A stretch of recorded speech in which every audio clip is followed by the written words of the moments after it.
Okay, thank you so much, Dr. Alam, and thank you so much, Dr. Fahad, for giving me this opportunity.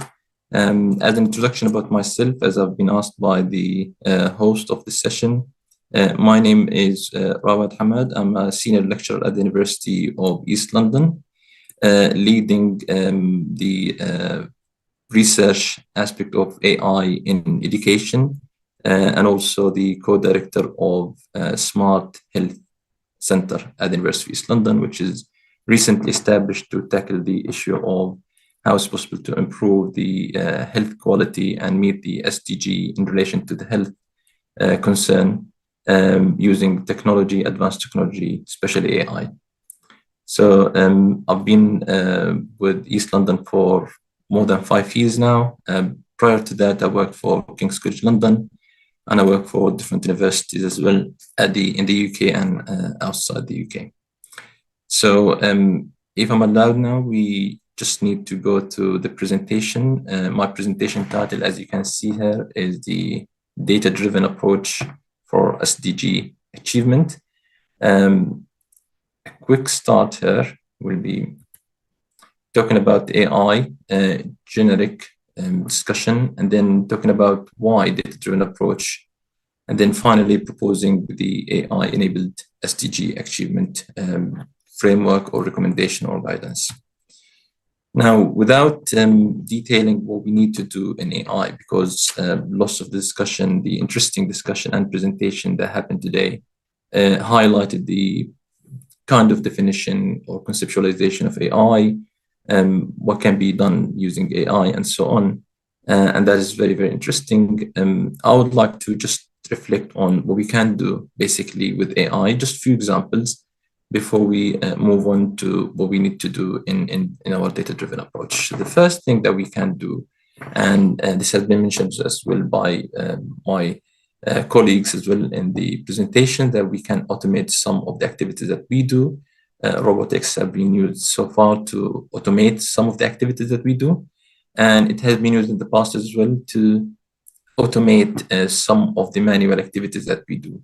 Now we can see a dramatic shift in that direction because we have empowered these robotics, empowered these machines with a lot of intelligent mechanism to recognize objects, to deal with objects, to certainly perform some activities that we thought that we as human are the only parts who can do these kind of tasks. So for example, we do use a lot of our bodies, for example, power, thinking capabilities in order to move objects from one side to another, or to decide what is next when we do certain processes. Now, this is possible when we codify some of the activities in intelligent systems and then allow this intelligent system to automate the process automatically.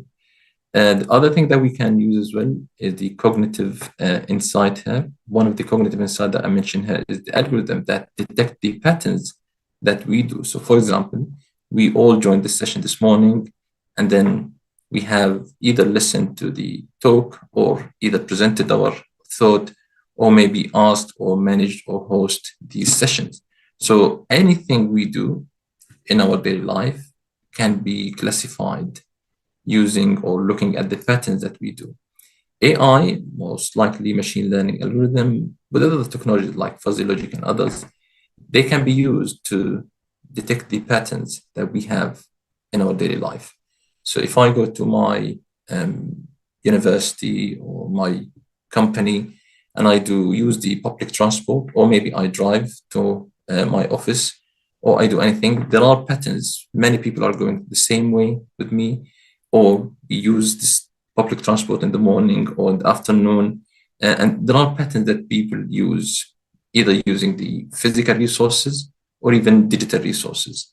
So we can look into the data that we have, and from the data, we can predict what kind of patterns Rawad will be belonging to, or what kind of patterns this activity can be used for, and so on. So that will help us to make a decision for our industry or for our future or our business that we are doing.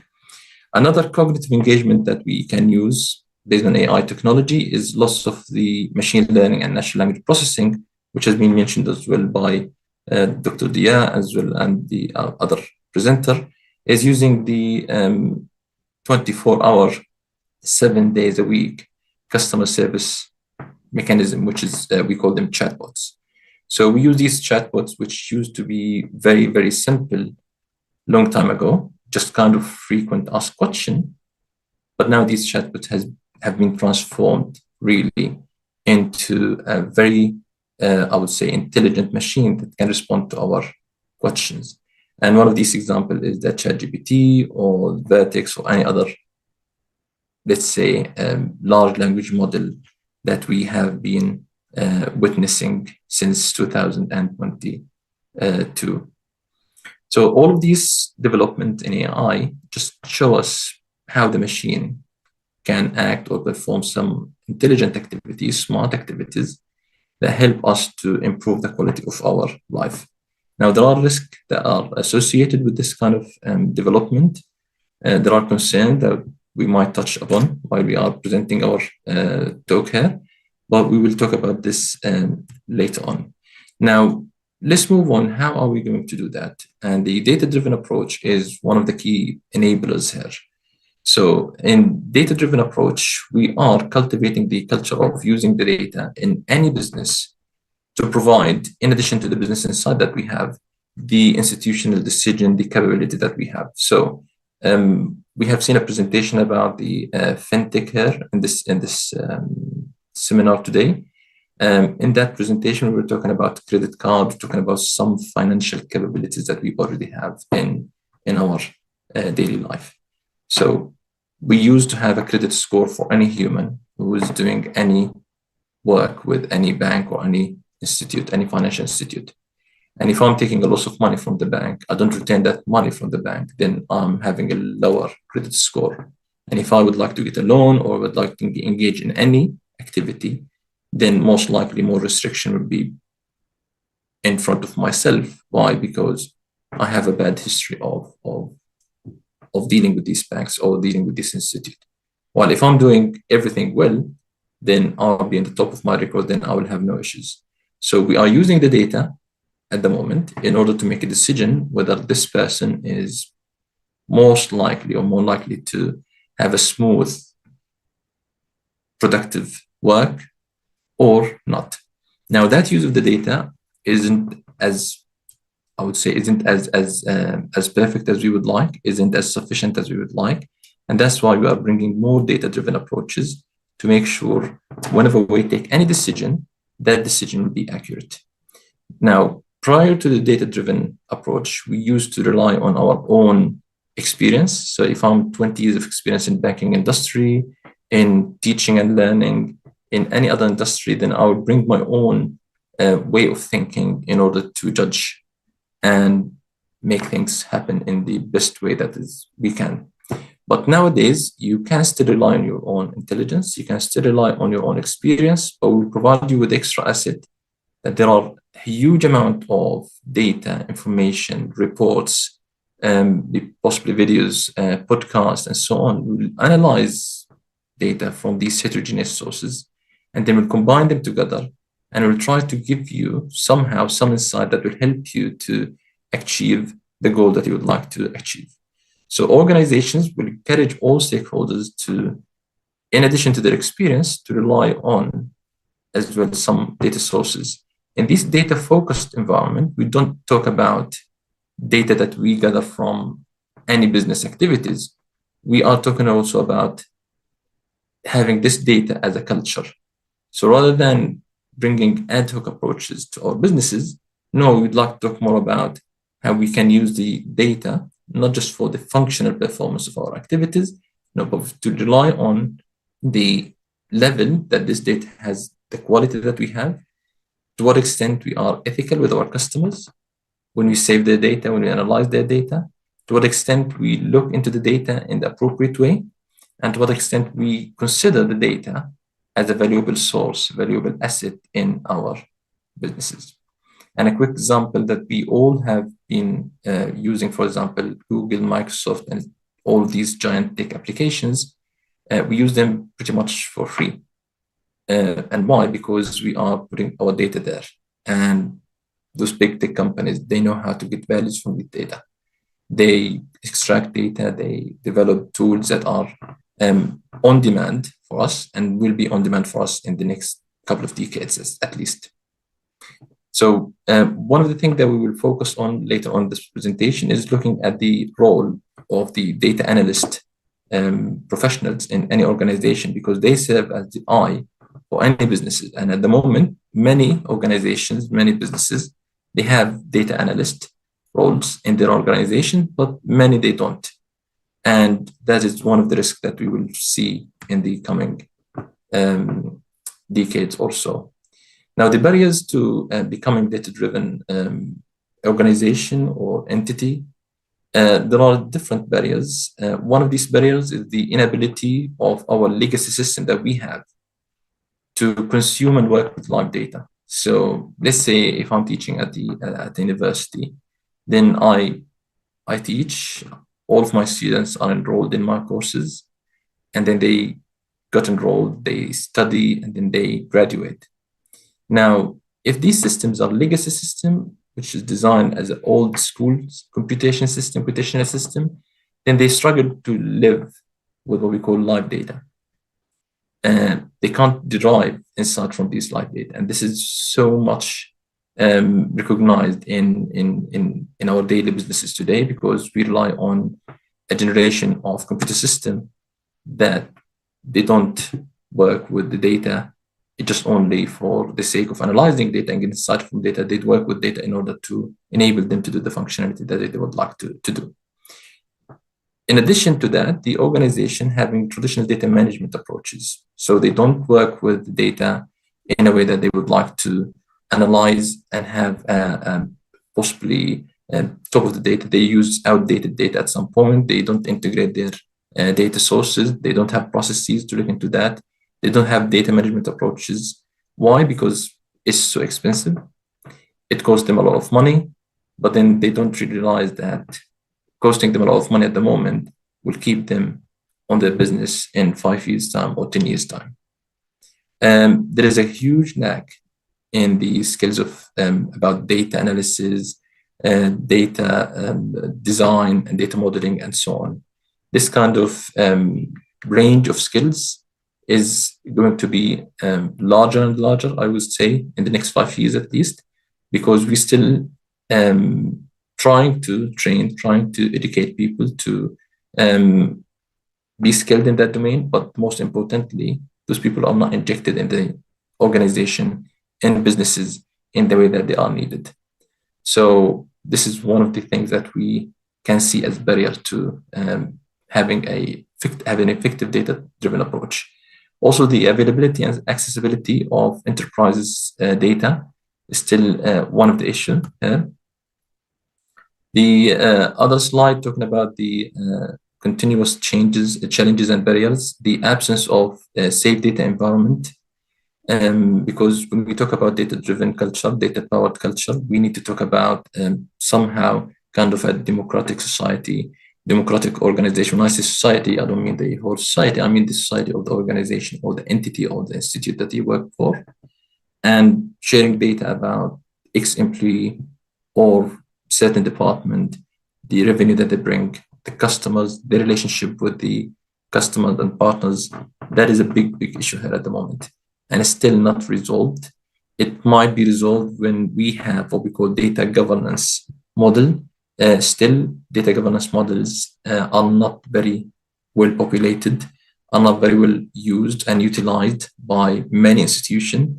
They are not very well developed to be inclusive and can accommodate every single activity that we do at organizations. So still we have certain issues at this level, and these kind of concern will be also growing more and more if we try to add the national kind of policy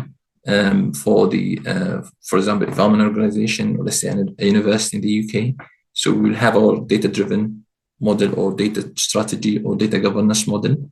And then if you would like to collaborate with another business partner, let's say Boeing or any other business partner, then their data governance model need also to be aligned with ours, and both of them need to be aligned with a national government framework. And that is a big issue as well at the moment, because we can't be trustworthy to each other to share our data in the way that we want, unless we do that on a small scale. And this is a big challenge, because if I do it on a small scale for one single project, one single system, then I need to duplicate this effort multiple times.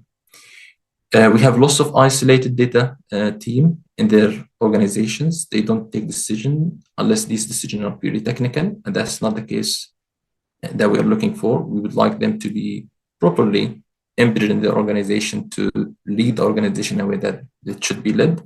The absence of data leadership role, many organizations, they still lagging behind. They don't have chief data officer. They don't have someone who is responsible for managing the data. And one of the issues here is not just only the financial aspect of having chief data officer in an organization, but also the willingness of people to take that role, because it has lots of responsibility. So what kind of payment I will receive if I'm CDO for any organization, and I will be responsible on every single bit of data in this world about my organization. So it's a very big challenge. In addition to that, the organization lacks sufficient visualization platform that need to be comprehensive enough, need to be strategic, need to be also as well fastly or rapidly evolving. And that is one of the things that we are looking for. So these are just summary of some of the barriers. If we would like to be labeled as data-driven entity to enable all of the technologies that we've been talking about, the natural language processing, robotics, prediction, the example or the question that have been asked by Dr. Ahmed initially about the flooding that we have seen in the United Arab Emirates and also other countries in the region a few days ago. So this flooding is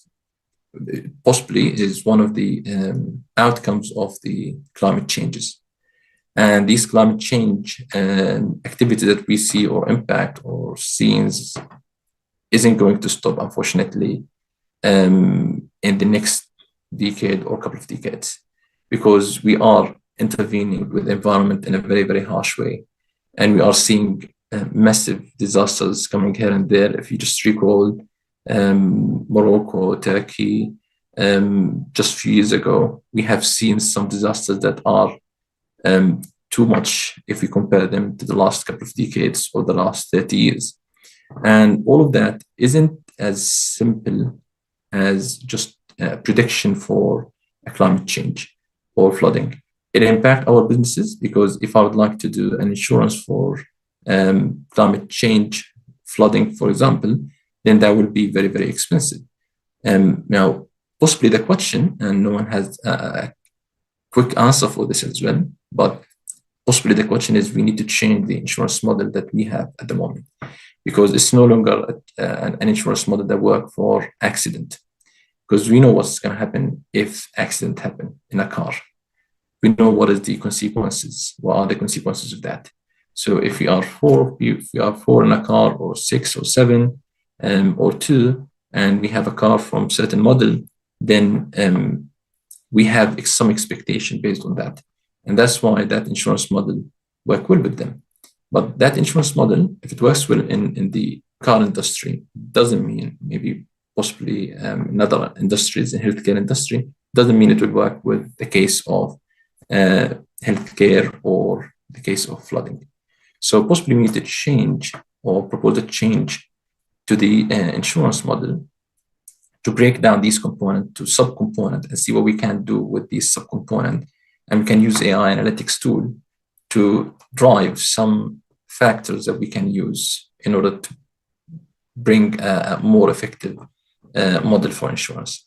So again, what do we need to do here to be labeled as data entity? We need to have a data-driven culture. We need to think about how individuals look into the data about themselves in any organization, how they make their decision. They need to have, or organization need to have what we call forward-looking leaders to think about the data. Do not be shy of questions. We need to hire people who have the right skill in the right position and empower them with the skill that they need to have in order to build and develop the tools and infrastructure. Now, we have lots of things around the technology, but they are more as important as technology. So I can bring lots of infrastructure here to store data, to streamline data, to bring data from heterogeneous sources and put them in one place. That can be done using technology. But we have processes, we have policies, we have governance model. We need to think of that and do not think of them as just only tick the box activity. Do not think that you need to develop your own processes and just put them on the in any document and people will start using them. These processes should be in a living document. That living document should be kept up to date whenever we have anything new, and we will have anything new. We'll have so many things new. Why? Because in these days we have many changes, and these changes are coming from one domain or another and impacting everyone else. So we will have to keep our processes, our policies up to date in order to improve the quality of our data. Now, the answer for that, or one of the answers for that, is possibly to develop what we call a data strategy. Now, develop a data strategy isn't a very simple exercise. It's a very comprehensive exercise. It looks like the foundation of all the practices that we use, where these practices deal with data. So any practice we have in any organization, it deals with data that will be impacted by our data strategy. So we need to guide people how to use the data, how to find the data, what are processes that we need in order to use that, what technology tools we have, and why do we need to have them, what are the challenges that we need to do or to face, and then how all of the ideas that we bring will support our business goals. Now, if we create a successful data strategy, then this means our leader will be able to deal with the consequences that we have, deal with our business activities to meet the objective of the organization. Now, we'll be also anticipate or be able to predict our performance in certain scenarios. And this is one of the things that we need at the moment. So in a data strategy format, we don't need just only to talk about data strategy and develop it and put it on the in front of everyone in the organization. We've said that data strategy need to be always updated. And in order to do that, we have one of the models here we call analytics and data maturity model. In the analytic and data maturity model, it is something that guide all of us on what level we have data strategy created. So for example, if I'm talking about my own data strategy in X organization, I need to classify this strategy on a scale from 1 to 5. So 1 is a completely chaotic data strategy. So I have developed that based on certain practices that I've done, and I don't have any kind of leadership involvement in that. I don't have any mentality or willingness to keep this data strategy up to date and so on. So this is 1 out of 5 is the lowest level of having a data strategy in any organization. Now, 2 out of 5, which is reactive. In the reactive, so you still have some analytics, some understanding, some visibility for your own business activities, but these are all silos. They are not very well connected to each other, and you have only past performance activities. So you have responded to 1,000 tickets last month. You've responded to 3,000 process or project in the last year. You don't have anything to compare with what you do at the moment. And if you start talking about not just only the past, what you are doing at the moment, the present one, then you are in a defined data strategy where you combine the present with real-time data with the previous activities that you have already. And then if you talk about the managed, which is 4 out of 5, this is more advanced data strategy level. The most advanced one is optimized one, where we all need to be. Optimized data strategy means that you have analytics capabilities that you already have in the organization. You have also processes that are governed by the certain part of the organization that they need to do that. You have a predictive KPI where you can measure your activities, and you also rely on data in a full confidence, and also you have enhanced capabilities for your own employee. So you can see it's not as easy as said. It's very, very complicated, and you need to keep that optimized every time, which is a very, very challenging job for us. How do we link this with the Sustainable Development Goals? I'm not going to talk about SDG. Dr. Dia mentioned them in details. So this is just a screenshot for these 17 SDGs. So this figure shows us the indicator that we have for SDG. And when you talk about the green one, this means we have data about something related to education, healthcare, and these SDG, decent work. If you talk about red, this means that we don't have data about it. And if you talk about amber, then this is something in the middle. We might have data, but this data isn't complete, isn't in good shape.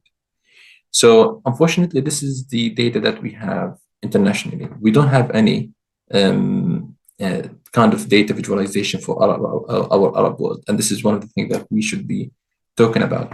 If I talk about one of the areas, and this is one of the challenges in Arab world here as well, is we have a very diverse kind of activities that we do. So if we talk from Morocco, for example, to the eastern part of the Gulf country, we have so many countries that are doing really well now in AI, especially Gulf countries, Dubai and United Arab Emirates and Saudi Arabia now recently. And we have countries that are still finding their own ways. And we have countries that they still need to develop their own strategies for AI approaches. So from McKinsey digital report, which is referenced here, this is one of the survey they've done about the Gulf Cooperation Council countries.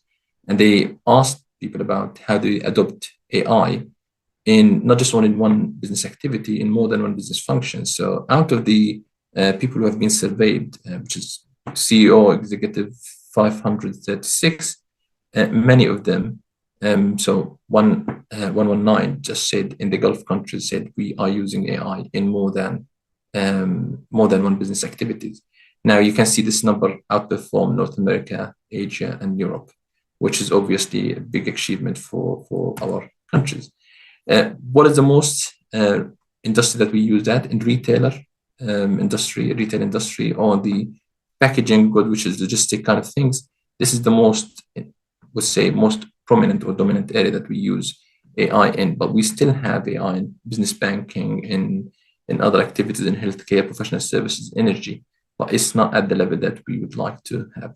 This means that the AI adoption, despite the fact that we were talking about, we have good adoption in Gulf countries maybe, and more is coming. Despite that, we still need to develop AI in a more rapidly evolving way. So the reflection, the strategy that we need to link our institutional activities with national and regional strategy. And this is very, very large gap that we have at the moment. We need to build AI talent, because AI talent is one of the challenges that we see at the moment. We need to build a high quality data pipeline with modern technology stack, because this is available at some point for certain organization, but still not available for many of us. And that would contribute to create the bias, to create a digital divide between organizations, even within the same country or with different countries. And finally, we need to look into not just only adoption and scaling, because I don't want to wait till ChatGPT is announced and then I start to develop a ChatGPT strategy, or a strategy to deal with ChatGPT, a policy to deal with ChatGPT. I need to predict. And this is not going to end here. It's going to be living with us, because every day we have more technologies developed, more advanced algorithms created, and we will still need time, maybe a couple of years, to respond to that appropriately. This will take us, I would say, ages to be at the level of countries who are on the top of their AI strategy and work. So the final conclusion here is data-driven approach is a key enabler for us to achieve the SDG in the Arab world. And it enables us to use any technology that we'd like to use. And we talk about technologies like ChatGPT, which is natural language processing, large language model. We talk about prediction, data analytics. We talk about robotics. We talk about healthcare algorithm that can be used to customize the healthcare mechanism. We can talk about adaptive learning as well, strategy to improve the quality of learning. All of that need to have a proper data-driven approach. So that's my conclusion. Thank you so much.